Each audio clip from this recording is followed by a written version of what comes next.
Germany is the most misguided destination എന്ന് പറയാറുണ്ട്. അതെന്തായിരിക്കും? Quality of ലൈഫിന് അനുസൃതമായിട്ടായിരിക്കും പലപ്പോഴും ട്യൂഷൻ ഫീ നമ്മൾ കാണുക. അത് ജർമ്മനിയുടെ കാര്യത്തിൽ ബാധകമല്ല. ജർമ്മനിയിൽ പഠിക്കുക എന്ന് പറയുന്നത് 100% ഫ്രീ ആണ്.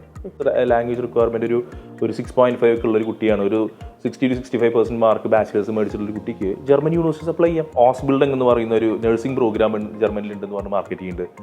ഇതൊരു നഴ്സിംഗ് പ്രോഗ്രാം അല്ല. നമുക്കിപ്പോൾ ഒരു യൂണിവേഴ്സിറ്റി എഡ്യൂക്കേഷൻ ഒരു മനുഷ്യനെ അഫോർഡ് ചെയ്യില്ലെങ്കിൽ അയാൾ നഴ്സിംഗ് തന്നെ ചെയ്യണം, നിങ്ങൾ 10 ലക്ഷം കൊടുത്ത് നഴ്സിംഗ് തന്നെ ചെയ്യണം എന്ന് പറയാൻ പറ്റില്ല. ചിലപ്പോൾ നമുക്ക് അത്രയും ഫിനാൻഷ്യലി മോശമായിട്ടുള്ള അവസ്ഥയിലാണെങ്കിൽ അവർക്ക് വേറെ ഒരു വഴിയില്ലെങ്കിൽ ഇത് ഓപ്റ്റ് ചെയ്യാവുന്നതാണ്.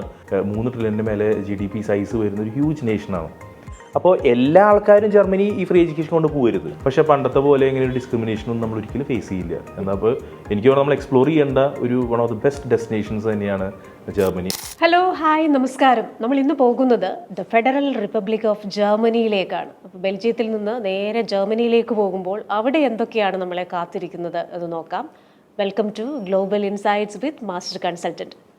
വെൽക്കം ദിലീപ് രാധാകൃഷ്ണൻ. നമ്മൾ കഴിഞ്ഞ എപ്പിസോഡിൽ ബെൽജിയം പോയി, ഇനി ജർമ്മനിയിലേക്കുള്ള യാത്രയിലാണ്. പക്ഷെ ജർമ്മനി എന്ന് പറയുമ്പോൾ എപ്പോഴും നമുക്ക് ഓർമ്മ വരുന്നത് 2ാം ലോക മഹായുദ്ധം, നാസി ജർമ്മനി, അഡോൾഫ് ഹിറ്റ്ലർ, ആ ജർമ്മൻകാർ അനുഭവിച്ച ഒരുപാട് പ്രശ്നങ്ങൾ. അത് 1ാം ലോക മഹായുദ്ധകാലത്തും അത് 2ാം ലോക മഹായുദ്ധത്തിലേക്ക് നയിച്ചു. പിന്നെ ഉണ്ടാകുന്ന ഈ കോൺസെൻട്രേഷൻ ക്യാമ്പുകൾ, അവിടുത്തെ ആ ഒരു ഭീകരത, ഇങ്ങനെ ഒരുപാട് ചിത്രങ്ങൾ. പിന്നെ ഗ്രേറ്റ് ഇക്കണോമിക് ഡിപ്രഷൻ, ജർമ്മൻ മാർക്കിന് വിലയില്ലാതായി ഈ ചാക്ക് കണക്കിന് മാർക്കുകളുമായി പോകുന്ന ജർമ്മൻകാരെയൊക്കെ നമ്മൾ ഓർമ്മയുണ്ട്. പക്ഷേ അതൊക്കെ മാറി ജർമ്മനി ഇപ്പോൾ യൂറോപ്പിലെ ഏറ്റവും വലിയൊരു സമ്പദ് വ്യവസ്ഥ എന്ന രീതിയിലേക്കാണ്. അപ്പോൾ ആ പഴയ ഒരു ഡിസ്മൽ പിക്ചറാണ് പലർക്കും മനസ്സിലേക്ക് വരുന്നത്. ജർമ്മനി എന്ന് കേൾക്കുമ്പോൾ ആദ്യം ഹിറ്റ്ലറിലേക്കും ഈ പറയുന്ന കോൺസെൻട്രേഷൻ ക്യാമ്പിലേക്കും പോകും. ജർമ്മനിയിലൂടെ യാത്ര ചെയ്തപ്പം കണ്ട ഒരു പൊതുചിത്രം എന്താണ്?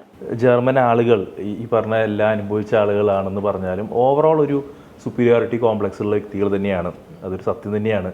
പണ്ടത്തെ വലിയ ശക്തികൾ എന്ന് പറയുന്നതിൽ പെട്ട ജർമ്മനി, അതുപോലെ തന്നെ ഫ്രഞ്ച്, റഷ്യ, ഈ ആളുകൾ എന്നൊക്കെ പറയുന്നത് അതിൽ ഏറ്റവും ഒരു നാസി മൂവ്മെൻ്റൊക്കെ നമുക്ക് അറിയാവുന്നതാണ്. ആ സുപ്പീരിയോറിറ്റി കോംപ്ലക്സ് ഉള്ള ആളുകൾ തന്നെയാണ്. ഈ ജർമ്മൻ ഭാഷയോട് കുറച്ച് കൂടുതൽ സ്നേഹം ഉള്ള ആളുകൾ തന്നെയാണ്. പക്ഷേ അതിൻ്റെ പേരിൽ അതൊരു വലിയ എക്കണോമിയാണ്. 80% മാനുഫാക്ചറിനെ റിലൈ ചെയ്യുന്ന 3 ട്രില്യൻ്റെ മേലെ GDP സൈസ് വരുന്ന ഒരു ഹ്യൂജ് നേഷനാണ്. അപ്പോൾ അതിൽ കുറച്ച് വർഷങ്ങൾക്ക് മുന്നേ ആണെങ്കിൽ കുറേ ഈ ഒരു ഗ്ലോബൽ കണക്ടിവിറ്റി ഇല്ലാതിരുന്നൊരു നേരത്ത് എനിക്ക് തോന്നുന്നു ഒരു 10-15 വർഷം മുന്നേക്ക് ആൾക്കാർ യാത്ര ചെയ്യുമ്പോൾ പറയാറുണ്ട് കുറച്ചൊക്കെ ഡിസ്ക്രിമിനേഷൻ ഫേസ് ചെയ്തിട്ടുണ്ട്, ജർമ്മൻ ആളുകൾ ഇങ്ങനെയാണെന്നൊക്കെ പറയും. പക്ഷെ നമ്മൾ ശ്രദ്ധിച്ചറിയാം എത്രയോ investment, billions and billions of dollar investment യൂറോപ്പിൽ നിന്ന് പല രാജ്യങ്ങളും വരുന്നുണ്ട്. അപ്പോൾ ഈ ടോപ്പ് മൾട്ടിനാഷണൽ കമ്പനികളിൽ ജോലി ചെയ്യണമെങ്കിൽ ഞാൻ ജർമ്മൻ ഭാഷ മാത്രമേ സംസാരിക്കുകയുള്ളൂ, അല്ലെങ്കിൽ ഞാൻ ഫ്രഞ്ച് ഭാഷ മാത്രമേ സംസാരിക്കുകയുള്ളൂ എന്ന് പറഞ്ഞിരിക്കാൻ പറ്റില്ല. കാരണം മൾട്ടിനാഷണൽ കമ്പനീസിൻ്റെ സർക്കുലറിൽ തന്നെ വളരെ ക്ലിയർലി മെൻഷൻഡ് ആണ് അവരുടെ കമ്മ്യൂണിക്കേഷൻ എന്ന് പറയുന്ന റീജിയണൽ ലാംഗ്വേജിലല്ല, അവർക്ക് ഒരു കോമൺ ലാംഗ്വേജിൽ ഇംഗ്ലീഷിൽ വേണമെന്നുള്ളത്. അപ്പോൾ ഇന്ന് അത് ഒരുപാട് റെലവൻ്റ് ആയിട്ടുള്ള, അല്ലെങ്കിൽ നമുക്ക് പേടിക്കേണ്ട ഒരു കാര്യമല്ല അത്. അതൊരു ഓൾഡ് ജനറേഷനിൽ മുൻ തലമുറയിൽ നിലനിന്നിരുന്ന ആ സുപ്പീരിയോറിറ്റി കോംപ്ലക്സ് ഇന്ന് അത് ഈ പുതിയ തലമുറയിലേക്ക് പാസ് ഓൺ ചെയ്തിട്ടുണ്ടോ എന്ന് പറഞ്ഞാൽ നെഗറ്റീവായിട്ടുള്ള കാര്യങ്ങൾ ടു സം എക്സ്റ്റെൻറ്റ് എല്ലായിടത്തും ഉണ്ടായിരിക്കും. പക്ഷേ പണ്ടത്തെ പോലെ ഇങ്ങനെ ഒരു ഡിസ്ക്രിമിനേഷനൊന്നും നമ്മൾ ഒരിക്കലും ഫേസ് ചെയ്യില്ല. എന്നാൽ അപ്പോൾ എനിക്ക് തോന്നുന്നു നമ്മൾ എക്സ്പ്ലോർ ചെയ്യേണ്ട ഒരു one of the best destinations തന്നെയാണ് ജർമ്മനി. അത് മനോഹരങ്ങളായിട്ടുള്ള ജോഗ്രഫിക്കൽ ഏരിയ നോക്കുകയാണെങ്കിലും വളരെ ബ്യൂട്ടിഫുൾ ആയിട്ടുള്ള സ്ഥലങ്ങളുണ്ട്. വലിയ രാജ്യമാണ്, ഒരുപാട് യൂണിവേഴ്സിറ്റീസ് ഉണ്ട്, ഒരുപാട് തൊഴിൽ സാധ്യതകളുണ്ട്. അതൊന്നും നമ്മൾ കണ്ടില്ല എന്നടിക്കുകയോ അല്ലെങ്കിൽ പേടിച്ച് മാറ്റി വെക്കണമെന്ന് എനിക്ക് തോന്നുന്നില്ല. മാത്രമല്ല, നമ്മളിപ്പോൾ ജർമ്മനിയെക്കുറിച്ച് സംസാരിക്കുമ്പോൾ ഒരു സന്തോഷ വാർത്ത കൂടി ഇടില്ല. കാരണം കഴിഞ്ഞ ആഴ്ച ജർമ്മൻ ചാൻസലർ ഒലാഫ് ഷോൾസ് ഇന്ത്യയിലുണ്ടായിരുന്നു. പ്രധാനമന്ത്രി നരേന്ദ്രമോദിയുമായി ചില ചർച്ചകൾ നടത്തി, ചില പ്രഖ്യാപനങ്ങൾ നടത്തി. അതിൽ ഏറ്റവും പ്രധാനം ജർമ്മനിയിലേക്കുള്ള പ്രതിവർഷ തൊഴിൽ വീസ കോട്ട 20,000 ആയിരുന്നത് ഇന്ത്യക്കാർക്ക് അത് 90,000 ഉയർത്തിയിരുന്നു. അപ്പോൾ ആ ജർമ്മനിയിലെ സാധ്യത എന്ന് പറഞ്ഞാൽ പ്രധാനമന്ത്രി നരേന്ദ്രമോദി പറയുന്നത് ജർമ്മൻ വികസനത്തിന് ഇന്ത്യക്കാരെ പരമാവധി ഉപയോഗിച്ചോളൂ എന്നാണ്. അപ്പോൾ അത്രയും നല്ല കോർഡിയലായിട്ടുള്ള റിലേഷൻസ് മെയിൻറ്റെയിൻ ചെയ്യുന്ന 2 രാജ്യങ്ങൾ, അവിടുത്തെ പുതിയ സാധ്യതകൾ. എനിക്ക് തോന്നുന്നത് നമ്മൾ ഇന്ത്യയെ വേണ്ടാത്തതായിട്ട് ആർക്കാണുള്ളത്? ഇന്ത്യ എന്ന് പറയുന്നത് യങ് പോപ്പുലേഷൻ ആണ്, അല്ലേ? വളരെ യങ് ആയിട്ടൊരു നേഷനാണ്.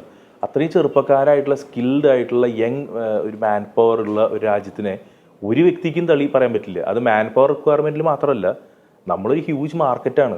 ഇന്ത്യയും ചൈനയിൽ ഒരു ഡെമോക്രാറ്റിക് ആയിട്ടുള്ള നേഷൻ എന്ന് പറഞ്ഞ് നിലനിൽക്കുന്ന ഒരു രാജ്യമാണ് ഇന്ത്യ.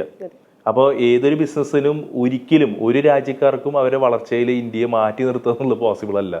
അപ്പോൾ ഈ ഒരു ഡയമെൻഷൻ നമ്മൾ ഉപയോഗപ്പെടുത്തണം. ഇത് എല്ലാ കാലത്തും നിലനിൽക്കണമെന്ന് നിർബന്ധമില്ല. ബാക്കിയുള്ള സ്ഥലങ്ങൾ, യൂറോപ്യൻ രാജ്യങ്ങൾ പ്രത്യേകിച്ചും ഏജിങ് ആയിട്ടുള്ള പോപ്പുലേഷൻ, അത് ആവറേജ് ഏജ് ഓഫ് നേഷൻ പലപ്പോഴും 40കളും ലേറ്റ് 40s ഏർലി 50s ഒക്കെയാണ്. അങ്ങനെ സാഹചര്യത്തിൽ ഇന്ന് ഉള്ള ഈ ഒരു ഗോൾഡൻ ഓപ്പർച്യൂണിറ്റിയെ പരമാവധി യൂട്ടിലൈസ് ചെയ്യണം എന്ന് തന്നെയാണ്. അത് ജർമ്മനിയെ സംബന്ധിച്ചുള്ള അഡ്വാൻറ്റേജും ഉണ്ട്. സാധാരണ പഠിക്കാൻ പോകുന്ന ഒരു വികസിത രാജ്യത്തിന് അവരുടെ ക്വാളിറ്റി ഓഫ് ലൈഫിന് അനുസൃതമായിട്ടായിരിക്കും പലപ്പോഴും ട്യൂഷൻ ഫീ നമ്മൾ കാണുക. അത് ജർമ്മനിയുടെ കാര്യത്തിൽ ബാധകമല്ല. ഇത്രയും വലിയ ഡെവലപ്ഡ് നേഷൻ ആണെങ്കിലും യൂറോപ്യൻ യൂണിയൻ ഫണ്ടിങ് ഉള്ളതാണ് ഇവിടുത്തെ യൂണിവേഴ്സിറ്റീസ് എല്ലാം. അതുകൊണ്ട് തന്നെ ജർമ്മനിയിൽ പഠിക്കുക എന്ന് പറയുന്നത് 100% ഫ്രീ ആണ്. അപ്പോൾ ഈ ഒരു ഇത്രയും നല്ല കോർഡിയലായിട്ടുള്ള ഒരു ഫ്രണ്ട്ലി ആയിട്ടുള്ള റിലേഷൻ, ഡിപ്ലോമാറ്റിക് റിലേഷൻ നിലനിൽക്കുന്ന ഒരു രാജ്യമാണ് ജർമ്മനി ഇന്ത്യയായിട്ട്. അവിടേക്ക് വർക്ക് ഫോഴ്സിന് ആവശ്യം അവർ ഡിക്ലെയർ ചെയ്ത് കഴിഞ്ഞു. അവരുടെ രാജ്യത്ത് പഠിക്കാൻ വരുന്ന ഇന്റർനാഷണൽ സ്റ്റുഡൻസിന് at this point free education ആണ്. പിന്നെ നമ്മളെ സ്റ്റോപ്പ് ചെയ്യാനായിട്ടുള്ള ഒരു ഘടകവും തന്നെ ഇല്ലല്ലോ. നമുക്കത് എക്സ്പ്ലോർ ചെയ്യണം, ഒരു സംശയവും ഇല്ല. അപ്പോൾ ഈ ജർമ്മനിയിലെ ഫ്രീ എഡ്യൂക്കേഷൻ അത് എല്ലാവർക്കും ഏറെ ആകർഷകമായ ഒരു ഘടകമാണ്. ഈ ഫ്രീ എഡ്യൂക്കേഷൻ എന്ന് പറയുമ്പോൾ പോലും നമുക്ക് എപ്പോഴും ഒരു കാര്യം പറയുമ്പോൾ അതിൻ്റെ പ്ലാൻ ബി കൂടെ മനസ്സിൽ വെക്കുന്ന ആൾക്കാരാണല്ലോ നമ്മൾ. അപ്പോൾ നമ്മൾ വിചാരിക്കും ഈ ഫ്രീ എഡ്യൂക്കേഷൻ ഉണ്ട്, ഇപ്പോൾ നല്ല സൗഹൃദമൊക്കെ ഉണ്ട്, ഈ ഒരു നയങ്ങളൊക്കെ ഫോളോ ചെയ്യുന്നുണ്ട്, പക്ഷേ ഇത് എത്ര നാൾ കാണും എന്നൊരു ചോദ്യമുണ്ട്. രണ്ട്, ഈ പറയുന്നത് പോലെ തന്നെ ജർമ്മൻ ലാംഗ്വേജ് അത് വളരെ ആവശ്യമാണെന്ന് പറയുന്നു. പലപ്പോഴും നമ്മൾ കേട്ടിട്ടുണ്ട് ഫെഡറൽ റിപ്പബ്ലിക് ഓഫ് ജർമ്മനി തന്നെ ഒരു ഇൻ്റഗ്രേഷൻ കോഴ്സ് ചെല്ലുന്നവർക്കുണ്ടാവും. അപ്പോൾ ആദ്യത്തെ കുറേ മാസങ്ങൾ നമ്മൾ ആ ഭാഷാ പഠനത്തിന് ഉപയോഗിക്കണം എന്നൊക്കെ. അപ്പോൾ ഈ സൗജന്യ വിദ്യാഭ്യാസം എത്ര നാൾ കാണും? രണ്ട്, ഭാഷാ പഠനം നമുക്ക് എങ്ങനെ അത് ഒന്ന് ശരിയാക്കി? വളരെ ശരിയാണ്. അതായത് ഒരുപാട് കുട്ടികൾ അവരുടെ ജീവിതത്തിൽ കരിയർ വേസ്റ്റ് ചെയ്ത് കളയുന്ന ഒരു ഡെസ്റ്റിനേഷൻ കൂടിയാണ് ജർമ്മനി. ഈ ഫ്രീ എഡ്യൂക്കേഷൻ നമ്മൾ ചിന്തിക്കുന്നത് ബാച്ചിലേഴ്സിലല്ല. ഒരിക്കലും ബാച്ചിലേഴ്സ് ജർമ്മനിയെ സജസ്റ്റ് ചെയ്യില്ല പബ്ലിക് യൂണിവേഴ്സിറ്റീസ്. അതിന് കാരണം 13 years ഓഫ് സ്കൂളിംഗ് ഇൻസിസ്റ്റ് ചെയ്യുന്ന ഒരു രാജ്യമാണ് ജർമ്മനി. നമുക്ക് 12 വർഷമേ ഉള്ളൂ. അവരുടെ സ്റ്റുഡൻറ് കൊളീഗ് എന്ന സംവിധാനത്തിൽ അതുകൊണ്ട് തന്നെ നമ്മൾ 1 year സ്പെൻഡ് ചെയ്യണം. അതിൽ സ്പെൻഡ് ചെയ്യാനായിട്ട് എൻട്രി മേടിക്കണമെങ്കിൽ നമ്മൾ അവരുടെ ജർമ്മൻ ഭാഷയിൽ B2 ലെവൽ ഗോയത്തയുടെ ബോർഡ് എക്സാം നമ്മൾ പാസ്സാവണം. അപ്പോൾ അതിനൊരു വർഷം ടൈം എടുക്കും. 1 year നമ്മൾ ജർമ്മൻ ഈ പറഞ്ഞ സ്റ്റുഡൻറ് കൊളീഗിൽ നമ്മൾ സ്പെൻഡ് ചെയ്യുന്നു. ഇതെല്ലാം രണ്ട് ചില്ലാന വർഷം കഴിച്ചിട്ടാണ് ഒരു കുട്ടി ബാച്ചിലേഴ്സിൽ എത്തുന്നത്. അപ്പോൾ നമ്മുടെ 2 വർഷം എന്ന് പറയുന്നത്, ഞാൻ പറഞ്ഞു കൊടുക്കാറ് എൻ്റെ ഒരു കാഴ്ചപ്പാടനുസരിച്ച് സമയമാണ് പൈസ എന്ന് പറയുന്നത്. അപ്പോൾ നമ്മൾ ഈ കുട്ടി ഒരു 2000 യൂറോനെങ്കിലും ഒരു മാസം ജോലിക്ക് കയറിയിരുന്നെങ്കിൽ 2 വർഷം കൊണ്ട് ഓൾമോസ്റ്റ് 48,000 യൂറോ, 50,000, ഓൾമോസ്റ്റ് 50 ലക്ഷം രൂപ ഏൺ ചെയ്യേണ്ട നേരത്താണ് നമ്മൾ എന്ത് ചെയ്യുന്നത്, ഒരു 5-10 ലക്ഷം രൂപയ്ക്ക് അല്ലെങ്കിൽ 12 ലക്ഷം രൂപയ്ക്ക് നമുക്ക് ബാച്ചിലേഴ്സ് കഴിയാം പല സ്ഥലങ്ങളിൽ നിന്നും. അത് ഓപ്റ്റ് ചെയ്യാതെ 12 ലക്ഷം ലാഭിക്കാൻ വേണ്ടിയാണ് നമ്മൾ 50 ലക്ഷം നമ്മൾ ഏൺ ചെയ്യേണ്ടത് ഇട്ട് കളയുന്നത്. അപ്പോൾ കരിയർ നേരത്തെ തുടങ്ങാൻ ഞാൻ പറയാം. അപ്പോൾ ബാച്ചിലേഴ്സ് ഞാൻ ഒരിക്കലും ജർമ്മനി സജസ്റ്റ് ചെയ്യില്ല. അവിടെ മാസ്റ്റേഴ്സിന് പോകുമ്പോൾ എങ്ങനെയാണെന്ന് വെച്ച് കഴിഞ്ഞാൽ ഇപ്പോൾ നമ്മുടെ നാട്ടിലും ഇപ്പോൾ 4 years ഓഫ് ആക്കി മാറ്റിയാണ് ബാച്ചിലേഴ്സ്. അവർ 16 years ഓഫ് എഡ്യൂക്കേഷൻ പറയുന്നുണ്ട്, സ്കൂൾ പ്ലസ് യൂണിവേഴ്സിറ്റി നടത്തും. അപ്പോൾ അതിൽ നമുക്ക് 4 year ഡിഗ്രി അല്ലാത്ത സ്ഥലങ്ങളിലേക്ക് 3 year പഠിക്കുമ്പോഴുള്ള ഒരു ബുദ്ധിമുട്ട് അവിടെ സംഭവിക്കുന്നുണ്ട്. 4 year പഠിച്ച കുട്ടികൾക്കാണെങ്കിൽ English short programs, IELTS language requirement ഒരു 6.5 ഒക്കെ ഉള്ള ഒരു കുട്ടിയാണ്, ഒരു 60-65% മാർക്ക് ബാച്ചിലേഴ്സ് മേടിച്ചിട്ടുള്ള ഒരു കുട്ടിക്ക് ജർമ്മൻ യൂണിവേഴ്സിറ്റി അപ്ലൈ ചെയ്യാം. ഇനി അത് എത്ര നാള് എന്ന് ചോദിച്ചു കഴിഞ്ഞാൽ ഇത് തിരക്കിനനുസൃതമായിട്ടാണ്. ഞാൻ പറഞ്ഞില്ല, ഇത് ഒരു ഇന്നത്തെ കാര്യമേ നമുക്ക് പറയാൻ പറ്റുള്ളൂ. കഴിഞ്ഞ വർഷം എല്ലാവർക്കും കാനഡ വേണമായിരുന്നു, ഇന്നൊരു മനുഷ്യന് കാനഡ ആവശ്യമില്ല. അപ്പോൾ ഇത് ഒക്കെ പല ഘടകങ്ങളെ ആസ്പദമാക്കിയിട്ടാണ് ആൾക്കാരുടെ ഇൻട്രസ്റ്റുകൾ വരുന്നത്. അപ്പം ഞാൻ പറയുന്നത് അത് നാളത്തെ അല്ലെങ്കിൽ ഒരുപാട് ദീർഘകാലത്തേക്ക് നമ്മൾ ചിന്തിച്ച് ടെൻഷൻ ആവുന്നുണ്ട്. ഇന്നുള്ള ഗോൾഡൻ ഓപ്പർച്യൂണിറ്റി അവെയിൽ ചെയ്ത് നമ്മുടെ കരിയർ ബിൽഡ് ചെയ്യുക. നാളെ സിറ്റുവേഷൻ വേഴ്സൺ ചെയ്യുകയാണെങ്കിൽ പുതിയ എക്കണോമി നമ്മൾ എക്സ്പ്ലോർ ചെയ്യുക. ഞാൻ എപ്പോഴും പറയും, ട്രെൻഡിനെ ഫോളോ ചെയ്യരുത്, എക്സ്പ്ലോർ ചെയ്യുക എന്നുള്ളൊരു മൈൻഡ് ഉണ്ടെങ്കിൽ ഇത് പേടിക്കേണ്ട ആവശ്യമില്ല. എവിടെ എന്ത് അൺസർട്ടനിറ്റി വന്നാലും അതിനെ നമുക്ക് ഫേസ് ചെയ്യാനായിട്ടുള്ള ഒരു അറിവും ഒരു എക്സ്പോഷറും ഗെയിൻ ചെയ്തിട്ടുണ്ടെങ്കിൽ പേടിക്കണമെന്ന് എനിക്ക് തോന്നുന്നില്ല. നമ്മളിപ്പോൾ ജർമ്മനിയിൽ ഫ്രീ എഡ്യൂക്കേഷനെ കുറിച്ച് പറഞ്ഞു. അപ്പോൾ സൗജന്യ വിദ്യാഭ്യാസം വളരെ സന്തോഷകരമായ ഒരു കാര്യമാണ്. ഈ പറയുന്ന ബാച്ചിലേഴ്സ് ഡിഗ്രിയിലെ പ്രശ്നങ്ങളെ കുറിച്ച് പറഞ്ഞു. പക്ഷെ എനിക്ക് തോന്നുന്നു ചെക്ക് റിപ്പബ്ലിക്കിലെയും ബെൽജിയത്തിലെയും കാര്യം പറഞ്ഞപ്പം അവിടുത്തെ ഒരു എക്സ്പെൻസ് എത്രയാണ്, അല്ലെങ്കിൽ ഒരു ഫീസ് എത്രയാണെന്ന് നമ്മൾ എക്കണോമിക്കലാണ്. കമ്പയർ ടു ഇംഗ്ലീഷ് സ്പീക്കിംഗ് രാജ്യങ്ങൾ നമുക്ക് വളരെ എക്കണോമിക്കലാണ്. അതായത് ഒരു 4 lakh to 5 lakh ആണ് ചെക്ക് റിപ്പബ്ലിക്കിലെ കോസ്റ്റ് വരുന്നത്. അറൗണ്ട് ഒരു 3 to 4 lakh ആണ് പെർ ഇയറിൽ കേട്ടോ. ഞാൻ പറഞ്ഞു പെർ ഇയർ കോസ്റ്റാണ് പറയുക. പെർ ഇയറിൽ നമുക്ക് ബെൽജിയത്തിൽ വരുന്നത്. അപ്പോൾ അതിൽ നമുക്ക് 2 വർഷം കൂടെ പഠിക്കാൻ ഒരു 6 to 8 lakhs എന്ന റേഞ്ച്, മാക്സിമം 10 lakhs എന്ന് പറയാൻ നമുക്ക് നമ്മുടെ ഒരു മാസ്റ്റേഴ്സ് കംപ്ലീറ്റ് ചെയ്യണമെങ്കിൽ വരുന്ന കോസ്റ്റ് വരുന്നുള്ളൂ. ബാച്ചിലർ തലത്തിൽ നമുക്ക് ഒരുപാട് പ്രോഗ്രാംസ് നമുക്ക് അവൈലബിൾ ആണ്. അപ്പോൾ നമുക്ക് വേണം നമ്മുടെ നാട്ടിലെ പ്രൈവറ്റ് എഞ്ചിനീയറിംഗ് കോളേജുകളൊക്കെ എനിക്ക് വേണം ടോപ്പ് ഇൻസ്റ്റിറ്റ്യൂഷൻ നമ്മൾ കേട്ടുപരിചയമുള്ള സ്ഥലങ്ങളൊക്കെ തന്നെ 3 lakhs to 4 lakhs ചാർജ് ചെയ്യുന്നുണ്ട് പെർ ഇയർ. അങ്ങനെ നോക്കുമ്പോൾ നമുക്ക് പ്ലസ് ലിവിങ് എക്സ്പെൻസ് ഇവിടെ വരും അല്ലേ. നമുക്ക് പക്ഷേ വിദേശത്ത് പഠിക്കാൻ പോകുമ്പോൾ ലിവിങ് എക്സ്പെൻസ് നമുക്ക് കണക്കാക്കില്ലേ. കാരണം ഇവിടുന്ന് പൈസ അയച്ചു കൊടുക്കുക എന്ന് പറയുന്നത് സാധാരണഗതിയിൽ പോസിബിൾ അല്ല. അപ്പോൾ അവർ ലിവിങ് എക്സ്പെൻസ് കണക്കാക്കാത്തതുകൊണ്ട് ഈ ട്യൂഷൻ ഫീ മാത്രം വരുമ്പോൾ നമ്മുടെ നാട്ടിൽ പഠിക്കുന്നതിനേക്കാളും എക്കണോമിക്കലായിട്ടോ അല്ലെങ്കിൽ അതേ കോസ്റ്റിൽ നമുക്ക് നല്ല ടോപ്പ് യൂണിവേഴ്സിറ്റീസിൽ നിന്ന് എഡ്യൂക്കേഷൻ കംപ്ലീറ്റ് ചെയ്യാം. നമ്മൾ ഈ ജർമ്മനിയെക്കുറിച്ച് പറയുമ്പോൾ ചരിത്രപ്രധാനമായ ഒരുപാട് സ്ഥലങ്ങളുണ്ട്. അത് ബെർലിൻ ആയിക്കോട്ടെ, അതേപോലെ തന്നെ ഫ്രാങ്ക്ഫർട്ട് ആയിക്കോട്ടെ, ന്യൂറംബർഗ് ആയിക്കോട്ടെ, ഇതൊക്കെ നമ്മുടെ ലോക യുദ്ധങ്ങളുമായിട്ടും ചരിത്രവുമായിട്ടൊക്കെ വളരെ അടുത്ത് നിൽക്കുന്ന സ്ഥലങ്ങളാണ്. പക്ഷേ എന്നാൽ പോലും Germany is the most misguided destination എന്ന് പറയാറുണ്ട്. അതെന്തായിരിക്കാം? അതിന് ഡെഫിനറ്റായിട്ട് ഇപ്പോൾ എനിക്ക് തോന്നുന്നത് നമ്മുടെ ഒരു സാഹചര്യത്തിനാണ് പലപ്പോഴും എക്സ്പ്ലോയിറ്റ് ചെയ്യപ്പെടുന്നത്. അപ്പോൾ നഴ്സിംഗ്, ഈ ഫ്രീ എന്നുള്ള ഒരു വാക്ക് കേൾക്കുമ്പോൾ നമ്മൾ വളരെ അട്രാക്റ്റഡ് ആവും. പ്രത്യേകിച്ച് അത് ഞാനായാലും ആരായാലും നമുക്ക് സാമ്പത്തികമായിട്ട് നമ്മൾ പിന്നോക്കം നിൽക്കുന്ന ഒരു അവസ്ഥയിലാണെങ്കിൽ നമുക്ക് എവിടെയെങ്കിലും നമുക്ക് രക്ഷപ്പെടാനുള്ള ഒരു വഴിയായിട്ടാണ് കാണുന്നത്. പക്ഷെ അതിനെ എക്സ്പ്ലോയിറ്റ് ചെയ്യുന്ന പല ആൾക്കാരുണ്ട് അതിൻ്റെ പേരിൽ. ഇപ്പോൾ അതിന് വെൽഷ് ഗവൺമെൻറ്റിൻ്റെ വെയിൽസ് എന്ന് പറയുന്ന സ്ഥലത്തിൻ്റെ കീഴിൽ ഒരു ഫ്രീ നഴ്സിംഗ് പ്രോഗ്രാം എന്ന് പറഞ്ഞ് മാർക്കറ്റ് ചെയ്യപ്പെടുന്നുണ്ട്. അതേപോലെ തന്നെ ഓസ്ബിൽഡിംഗ് എന്ന് പറയുന്ന ഒരു നഴ്സിംഗ് പ്രോഗ്രാം ജർമ്മനിയിലുണ്ടെന്ന് പറഞ്ഞ് മാർക്കറ്റ് ചെയ്യുന്നുണ്ട്. ഇതൊരു നഴ്സിംഗ് പ്രോഗ്രാം അല്ല. ഞാൻ ആൾക്കാരോട് പറഞ്ഞു, നിങ്ങൾ ഇത്രയും ആലോചിച്ചോളൂ, 4 വർഷത്തെ എഡ്യൂക്കേഷനാണ് ബാച്ചിലേഴ്സിൽ ജർമ്മൻ ഗവൺമെൻറ് പറയുന്നത്, കൊടുക്കുന്നത് ബാച്ചിലേഴ്സിന്. അപ്പോൾ എങ്ങനെയാണ് ഒരു നഴ്സിംഗ് പ്രോഗ്രാം പോലത്തെ മെഡിക്കൽ പ്രോഗ്രാം എങ്ങനെയാണ് 3 വർഷം കൊണ്ട് കംപ്ലീറ്റ് ചെയ്യുക? ഹോസ്പിറ്റലിംഗ് എന്ന് പറയുന്നത് നമ്മുടെ നാട്ടിലെ വൊക്കേഷണൽ പ്രോഗ്രാം പോലെ ITIയോ അല്ലെങ്കിൽ പോളിടെക്നിക്കോ പോലത്തെ ഒരു പ്രോഗ്രാമാണത്. അത് ഒരിക്കലും ഒരു യൂണിവേഴ്സിറ്റി പ്രോഗ്രാം അല്ല.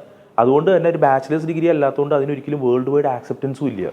അപ്പോൾ അത് മനസ്സിലാക്കാതെ കുട്ടികൾ 2 വർഷമൊക്കെ കഷ്ടപ്പെട്ട് ജർമ്മൻ ഭാഷയും വേണ്ട എല്ലാ കഷ്ടപ്പാടുകളും സഹിച്ചതിന് ശേഷം അവിടെ എത്തി 3 വർഷം പഠിച്ചു കഴിഞ്ഞ് ജോലിക്ക് എൻ്റർ ചെയ്യുമ്പോൾ ഒന്നും ഇത് മനസ്സിലാവില്ല. നമ്മൾ മറ്റൊരു രാജ്യത്തേക്ക് മൂവ് ചെയ്യേണ്ടി വരുമ്പോഴാണ് ഈ കാണിച്ചത് അവർ അബദ്ധമായി പോയി ചിന്തിക്കുന്നത്. അപ്പോൾ ഈ മിസ്ഗൈഡ് എന്ന് പറഞ്ഞാൽ നമ്മൾ ഫ്രീ എന്നുള്ള പേരിൽ നമ്മുടെ മോശമായിട്ടുള്ള ഫൈനാൻഷ്യൽ സിറ്റുവേഷനെ എക്സ്പ്ലോയിറ്റ് ചെയ്യാണ് പലപ്പോഴും എനിക്ക് തോന്നാറുണ്ട്. അപ്പോൾ ഇപ്പോൾ UK എന്നാ പറഞ്ഞിട്ടുള്ളത്, ഇവർക്കൊക്കെ നഴ്സുമാരെ വേണം. അതായത് അവിടത്തുകാർ ചെയ്യാത്ത ജോലികൾ, വെള്ളക്കാർ ഓപ്റ്റ് ചെയ്യാത്ത ജോലികളുണ്ട്. ഇപ്പോൾ ട്രക്ക് ഡ്രൈവിംഗ് പ്രോഗ്രാം ഉണ്ട്, ഈ സോഷ്യൽ വർക്ക് പ്രോഗ്രാമുകൾ അല്ലെങ്കിൽ നഴ്സിംഗ് പ്രോഗ്രാം, ഇതൊന്നും അവിടുത്തുകാർ ഓപ്റ്റ് ചെയ്യാത്ത പ്രോഗ്രാമുകളാണ്. അവർ ഓപ്റ്റ് ചെയ്യാത്തത് കൊണ്ട് തന്നെ സ്വാഭാവികമായിട്ട് എന്ത് വരും, ആ ഡിമാൻഡ് എപ്പോഴും ഹൈ ആയിട്ട് നിൽക്കും. അതുകൊണ്ടാണ് പുറത്തുനിന്ന് ആൾക്കാരെ അവിടേക്ക് ഇൻവൈറ്റ് ചെയ്യുന്നത്. പക്ഷെ അത് നഴ്സിംഗ് അല്ല, അത് പലപ്പോഴും നഴ്സിംഗ് അസിസ്റ്റൻറ്റ് റോളുകളിലേക്കാണ് പോകുന്നത്. അതിന് എനിക്ക് വേണമെങ്കിൽ ഇവിടുന്ന് നോട്ട് ലെസ് ദാൻ ഒരു 10,000 to 15,000 സ്റ്റുഡൻസ് എങ്കിലും എനിക്ക് വേണം ഓൾ ഓവർ ഇന്ത്യ നോക്കാൻ. അതിന് കൂടുതൽ വരും ഒരു പക്ഷേ ഇവിടുന്ന് പോകുന്നുണ്ട് ഇന്ത്യയിൽ നിന്ന്. ബട്ട് അവരോടൊക്കെ പറയുന്നത് നഴ്സിംഗ് പ്രോഗ്രാമാണെന്നാണ്. അതുകൊണ്ടാണ് അത് മോസ്റ്റ് മിസ്ഗൈഡഡ് ഡെസ്റ്റിനേഷൻ കൂടിയാണ് ജർമ്മനി എന്ന് പറയുന്നത്. നമ്മളിപ്പം ഓൾറെഡി പറഞ്ഞു കഴിഞ്ഞ് യൂറോപ്പിലെ ഏറ്റവും വലിയ സമ്പദ് വ്യവസ്ഥകളിൽ ഒന്നാണ് ജർമ്മനി എന്ന് പറയുന്നത്. നമ്മളിനി അൺഎംപ്ലോയ്മെൻറ്റ് റേറ്റ്, തൊഴിലില്ലായ്മ നിരക്ക് നോക്കിയാലും അവിടെ വളരെ ലോ ആയിട്ടുള്ള അൺഎംപ്ലോയ്മെൻറ്റ് റേറ്റാണ് കാണുന്നത്. പക്ഷേ അവിടുത്തെ തൊഴിൽ വിപണി എന്ന് പറയുന്നത് വളരെ മത്സരാധിഷ്ഠിതമാണ്, അല്ലെങ്കിൽ കോമ്പറ്റീറ്റീവ് ആണെന്ന് കേട്ടിട്ടുണ്ട്. നല്ല സ്കിൽഡ് ആയിട്ടുള്ള ആൾക്കാർക്ക് അല്ലെങ്കിൽ നല്ല മത്സരാധിഷ്ഠിതമായ നൈപുണ്യങ്ങളുള്ള ആൾക്കാർക്ക് ജോലി സാധ്യത കൂടുതലാണ് എന്ന് പറയാറുണ്ട്. അപ്പോൾ ഇത്രയും ഹൈലി കോമ്പറ്റീറ്റീവ് ആയിട്ടുള്ള ഒരു ജോബ് മാർക്കറ്റിലേക്ക് നമുക്ക് ഡയറക്റ്റ് ആയിട്ടൊരു പ്രവേശനം സാധ്യമാണോ? എനിക്കത് സത്യം പറഞ്ഞാൽ യൂറോപ്പിൻ്റെ കാര്യത്തിൽ ഞാൻ എഗ്രി ചെയ്യില്ല. എനിക്കൊരു ഡിസഗ്രിമെൻ്റ് ഉണ്ട്. കാരണം യൂറോപ്പ് എന്ന് പറയുന്നത് പല ഇൻവെസ്റ്റ്മെൻറ്റുകൾ എനിക്ക് ടെസ്ല അടക്കം വിഡ്രോ ചെയ്ത് പോയിട്ടുണ്ട് അവിടുന്ന്. യൂറോപ്പ് ഒരു ലെയ്ഡ് ബാക്ക് ആയിട്ടുള്ള കൾച്ചറുള്ള രാജ്യമാണ്, അല്ലെങ്കിൽ ഒരു കോണ്ടിനെൻ്റ് ആണെന്ന് പറയാം. അവിടെയുള്ള ഒരുവിധമുള്ള ഡെസ്റ്റിനേഷൻസ് ഒക്കെ അങ്ങനെയാണ്. രാവിലെ 9 തൊട്ട് 5:30 എന്ന് പറഞ്ഞു കഴിഞ്ഞാൽ, അല്ലെങ്കിൽ 9 തൊട്ട് 5 എന്ന് പറഞ്ഞു കഴിഞ്ഞാൽ 1 മിനിറ്റ് പോലും അതിനപ്പുറത്തേക്ക് എക്സ്റ്റെൻഡ് ചെയ്ത് വർക്ക് ചെയ്യില്ല. ശനി ഞായർ എന്ന് പറയുന്നത് പ്യുവർ ഹോളിഡേ ടൈമാണ്. ഒരു മെയിൽ ഉണ്ടാവില്ല, ഒരു കോൾ ഉണ്ടാവില്ല.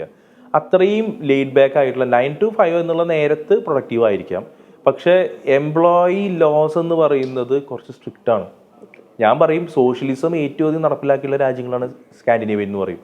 അതായത് എംപ്ലോയി യൂണിയൻസ് അത്രയും സ്ട്രോങ് ആണ്. ഒരു ആളെ പുറത്തു നിന്ന് കൊണ്ടുവരണം ഒരു എംപ്ലോയർക്കെങ്കിൽ അവർ ഈ എംപ്ലോയി യൂണിയൻ്റെ മുമ്പിൽ ബോധ്യപ്പെടുത്തണം അവിടുന്ന് കിട്ടാത്ത ഒരു റിസോഴ്സ് ആണെന്ന്.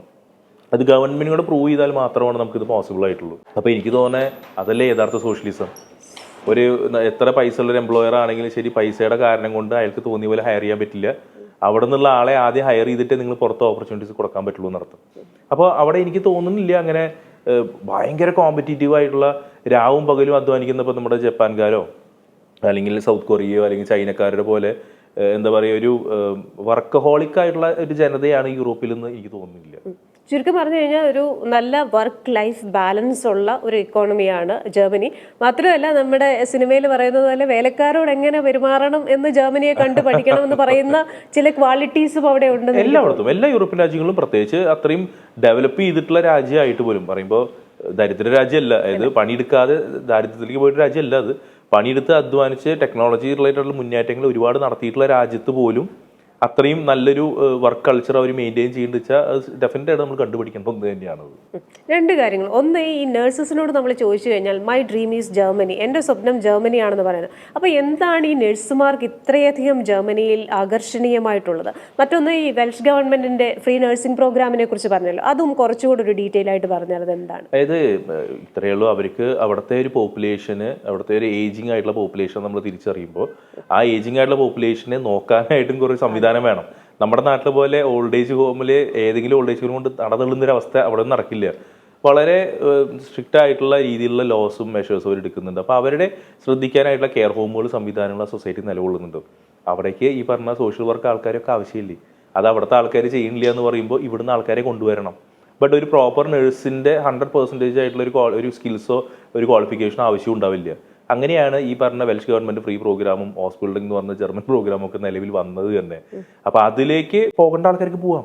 നമുക്കിപ്പോൾ ഒരു യൂണിവേഴ്സിറ്റി എഡ്യൂക്കേഷൻ ഒരു മനുഷ്യനെ അഫോർഡ് ചെയ്യില്ലെങ്കിൽ അയാൾ നഴ്സിംഗ് തന്നെ ചെയ്യണം, നിങ്ങൾ 10 ലക്ഷം കൊടുത്ത് നഴ്സിംഗ് തന്നെ ചെയ്യണം എന്ന് പറയാൻ പറ്റില്ല. ചിലപ്പോൾ നമുക്ക് അത്രയും ഫിനാൻഷ്യലി മോശമായിട്ടുള്ള അവസ്ഥയിലാണെങ്കിൽ അവർക്ക് വേറെ ഒരു വഴിയും ഇല്ലെങ്കിൽ ഇത് ഓപ്റ്റ് ചെയ്യാവുന്നതാണ്. അതൊരു ചതിക്കുഴിയൊന്നുമല്ല, പക്ഷേ ഭയങ്കര ഡിഫിക്കൽട്ട് റൂട്ടാണ്. വെൽഷ് ഗവൺമെന്റ് എന്ന് പറയുമ്പോൾ അവിടെ ഇംഗ്ലീഷ് സ്പീക്കിംഗ് ഡെസ്റ്റിനേഷനാണ്. നേരെ വെച്ച് ജർമ്മനിയുടെ ഹോസ്പിറ്റൽ പ്രോഗ്രാം എന്ന് പറയുമ്പോൾ ജർമ്മനാണ് അവിടുത്തെ ഭാഷ. അതിനുവേണ്ടി നമ്മൾ ടൈം സ്പെൻഡ് ചെയ്യണം. അത് 2 വർഷം എടുത്തിട്ട് വേണം നമ്മൾ പഠിക്കാൻ. അതിൽ B2 ലെവലൊക്കെ പരീക്ഷയ്ക്ക് സ്ലോട്ട് കിട്ടില്ല, നല്ല ടഫുമാണ്. ഈ ഇത്രയും വഴികൾ കടന്നിട്ടും അവരതിനെ പോകാൻ തയ്യാറാണെങ്കിൽ, അതിനുള്ള സാമ്പത്തിക അവസ്ഥ ബുദ്ധിമുട്ടാണെങ്കിൽ അവർ എക്സ്പ്ലോർ ചെയ്യുന്നത് കുഴപ്പമൊന്നുമില്ല. പക്ഷെ അത് BSc നഴ്സിംഗും നാളെ ലോകത്തിൻ്റെ ഏത് കോണിൽ പോയാലും ജോലി കിട്ടുമെന്ന് പറയുമ്പോഴാണ് അതിന് ബുദ്ധിമുട്ട് വരുന്നത്. അപ്പോൾ നമ്മൾ പറയുകയാണെങ്കിൽ ചുരുക്കത്തിൽ പറഞ്ഞു കഴിഞ്ഞാൽ ഒരു മനുഷ്യായുസിൽ നമുക്ക് ഈ പറയുന്നത് പോലെ ജോലി സാധ്യതകൾ, പഠന സാധ്യതകൾ, സൗജന്യ വിദ്യാഭ്യാസം, ഏറ്റവും വലിയ സമ്പദ് വ്യവസ്ഥ, ഇതിലൊക്കെ ഉപരിയായി ഒരു മനുഷ്യായുസിൽ നമ്മൾ കണ്ടിരിക്കേണ്ട ഒരുപാട് കാര്യങ്ങളും ജർമ്മനി നമുക്ക് വേണ്ടി കാത്തുവെച്ചിട്ടുണ്ട് എന്നാണ് ഞാൻ കരുതുന്നത്. കാരണം ഒരു ഡാർക്ക് ടൂറിസത്തിൻ്റെയും ഒരു ബ്രൈറ്റ് ടൂറിസത്തിൻ്റെയും എല്ലാ സാധ്യതകളും ഉണ്ട്. എക്സ്പ്ലോർ ചെയ്യേണ്ട ഒരുപാട് പ്രദേശങ്ങളുണ്ട്. അപ്പോൾ ഒരു വശത്ത് ഈ പറയുന്ന ബെർലിൻ വോൾ, അത് ഒരു കാലഘട്ടത്തിൻ്റെ ഒരു പ്രതീകമായിരുന്നെങ്കിൽ അത് ഇടിച്ചു തകർത്ത് ഒരു ബ്രൈറ്റ് ടൂറിസത്തിലേക്ക് വരുന്നു. മറുവശത്ത് ഈ കോൺസെൻട്രേഷൻ ക്യാമ്പുകൾ, അത് മറികടന്ന് വ്യാവസായിക വളർച്ച. അപ്പോൾ ജർമ്മനി ഒരുപാട് കാര്യങ്ങൾ ആൾക്കാർക്ക് വേണ്ടി ഒരുക്കി വെച്ചിട്ടുണ്ട് എന്ന് തന്നെ നമുക്ക് കൺക്ലൂഷൻ. മാനുഫാക്ചറിങ് ബന്ധപ്പെട്ടതാണ്. അതായത് ആ എക്കണോമി ഇപ്പോൾ നേരത്തെ പറഞ്ഞ ഫ്രാൻസ് എന്ന് പറയുന്നത് സർവീസ് ഓറിയന്റഡ് ആണ്. അപ്പോൾ എല്ലാ ആൾക്കാരും ജർമ്മനി ഈ ഫ്രീ എഡ്യൂക്കേഷൻ കൊണ്ട് പോകരുത്. മറിച്ച് ആ ഇൻഡസ്ട്രി, അവിടുത്തെ ചില സ്പെസിഫിക് ഇൻഡസ്ട്രികൾ, ഫുഡ് പ്രോസസ്സിങ്ങോ അല്ലെങ്കിൽ ഓട്ടോമൊബൈൽ ഇൻഡസ്ട്രിയോ ഇലക്ട്രോണിക്സ് ഇൻഡസ്ട്രിയോ, ഇതൊക്കെ നല്ലതാണ്. പക്ഷേ ഒരു ടിപ്പിക്കൽ മാനേജിങ് ജോലി എടുത്ത് മാർക്കറ്റിംഗ് ജോലിക്ക് ജർമ്മനി ഓപ്റ്റ് ചെയ്യാൻ ഞാൻ ഒരിക്കലും സജസ്റ്റ് ചെയ്യില്ല. കാരണം ഈ പറഞ്ഞ ഭാഷാ പ്രശ്നങ്ങളൊക്കെ ഒരുപക്ഷെ നമുക്കൊരു പ്രശ്നമായിട്ട് വന്നേക്കാം. ഓക്കെ, അപ്പോൾ എന്തായാലും ജർമ്മനിയിലെ സാധ്യതകളെക്കുറിച്ച് പറഞ്ഞു തന്നു, വളരെ നന്ദി. പ്രേക്ഷകരപ്പോൾ ജർമ്മനിയെക്കുറിച്ച് കേട്ടല്ലോ. അപ്പോൾ ഒരു ഡാർക്കായിട്ടുള്ള ഇരുണ്ട ഭൂതകാലമുള്ള ജർമ്മനി ഇപ്പോൾ പോകുന്നത് ഒരു ബ്രൈറ്റ് ആയിട്ടുള്ള വെളിച്ചമുള്ള ഒരു കാലഘട്ടത്തിലൂടെയാണ്. ഇന്ത്യയുമായി നല്ലൊരു ബന്ധം പുലർത്തുന്ന രാജ്യമാണ്. ഇന്ത്യക്കാർക്ക് നിരവധി അവസരങ്ങളുണ്ട്. ജർമ്മനിയിലെ കാഴ്ചകൾ നമ്മൾ ഇവിടെ അവസാനിപ്പിക്കുകയാണ്. ഇനി ജർമ്മനിയിൽ നിന്ന് നമ്മൾ പോകുന്നത് സ്കാൻഡിനേവിയയിലേക്കാണ്. ഏത് സ്കാൻഡിനേവിയൻ കൺട്രിയിലേക്കാണ് നമ്മൾ പോകുന്നതെന്ന് ഒരു ചെറിയ സസ്പെൻസ് ആണ്. അടുത്ത ആഴ്ച കാണാം.